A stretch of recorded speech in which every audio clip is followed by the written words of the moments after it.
que agradeço pelo convite, viu? Um prazer estar falando com vocês. América, mas não para por aqui não. Daqui a pouco tem outro tricampeão da América com a gente. O cara importante, hein? Gustavo Scarpa. Jogou numa função diferente lá em Montevidéu sábado. Ele vai estar aqui daqui a pouquinho, ao vivo, no ESPN FC. Mas agora o assunto é o vice-campeão. É o Flamengo. E nós temos uma enquete, que é a seguinte: qual seria a melhor opção para o Flamengo? Marcelo Gallardo ou Jorge Jesus? Puxa. Dois grandes treinadores que estiveram frente a frente na final da Libertadores 19 e o Jesus levou a melhor. Por que esta pergunta? Porque hoje à tarde a diretoria do Flamengo confirmou: Renato Gaúcho não comanda mais a equipe. Até o final do Campeonato Brasileiro, Maurício Souza será o treinador do Flamengo. E agora começa a busca por um novo treinador. E o nome de Marcelo Gallardo ganha muita força. Ozinho, sobrou pro Renato, hein? Caiu. João, assim, a gente, ao longo, né, da nossa programação, até antes da decisão, nós percebemos assim, a gente teve contato com muitos torcedores, né? A torcida do Flamengo estava em maior número, o pouco tempo que nos sobrava ali para nos locomovermos, a gente acabava sendo assediado. E o que a gente mais escutava? Era que mesmo vencendo, o torcedor não tinha uma paciência mais com o Renato Gaúcho. E pressionou os diretores do Flamengo lá no Uruguai. O contrato do Renato já ia até o final do ano, então já era meio que previsto, mesmo com a vitória. Acho que até o Pascoal comentou isso durante os programas, que o Renato não ficaria. Ficou um clima insustentável, principalmente depois do jogo contra o Grêmio. Já vinha um tempo atrás, e que eu aqui no programa até achava exagerado, porque o time era muito desfalcado, tinha muitos problemas, e ao longo do Campeonato Brasileiro sofria com isso. A gente debateu muito isso. Mas, assim, algumas atitudes do Renato, e principalmente o jogo contra o Grêmio, irritou demais. A gente até falou, olha, era para o Flamengo chegar mais tranquilo pelos resultados que tinha no campeonato e chegou mais pressionado que o Palmeiras, que vinha de resultados ruins, inclusive no jogo contra o São Paulo. O Abel optou por botar um time todo reserva. E que o Mauro Naves não, mas eu e o Pascoal não concordamos com aquela atitude dele. Mas era o plano, era o planejamento dele. E o ambiente do Palmeiras é mais leve, eu falei isso na programação. A informação que eu tenho é que dentro do vestiário, do clube, havia uma divisão, tinha problemas. E chegar numa final dessa forma é muito ruim, além da condição física de 5, 6 jogadores para um jogo tão importante.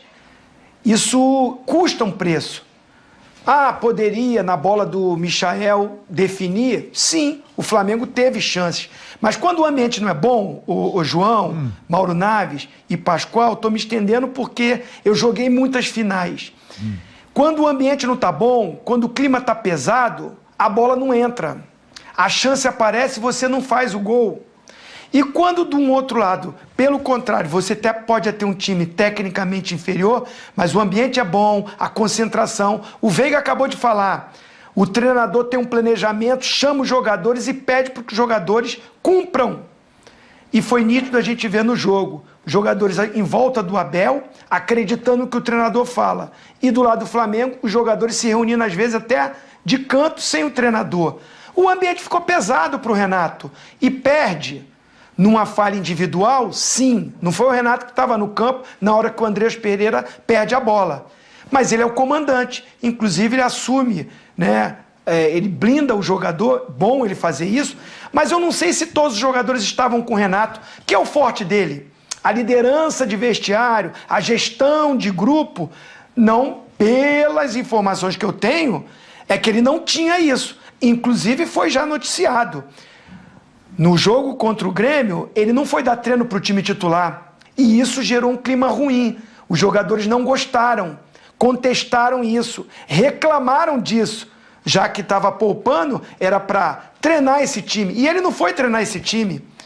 Você vê que o Veiga fala que o Abel, pós-jogo contra o Atlético, ele reúne os jogadores, mostra na televisão, treina a parte defensiva, treina a parte ofensiva, conversa, monta um planejamento para o jogo final, tendo vários jogos no campeonato.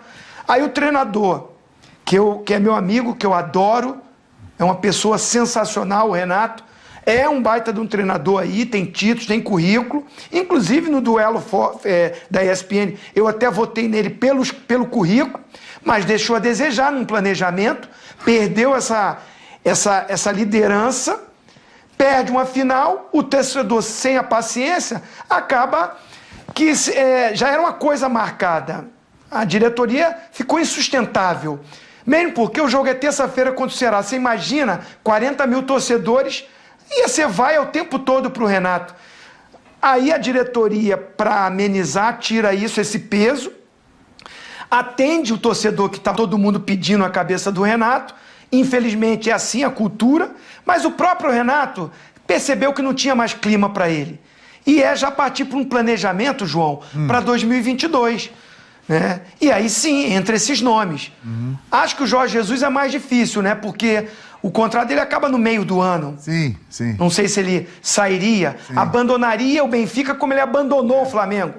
O Jorge Jesus, é verdade falar, que ele saiu porque ele quis. Não foi o Flamengo que abandonou ele. Ele que abandonou o Flamengo. Então eu não sei se ele vai abandonar o Benfica. O Gallardo já é uma outra situação.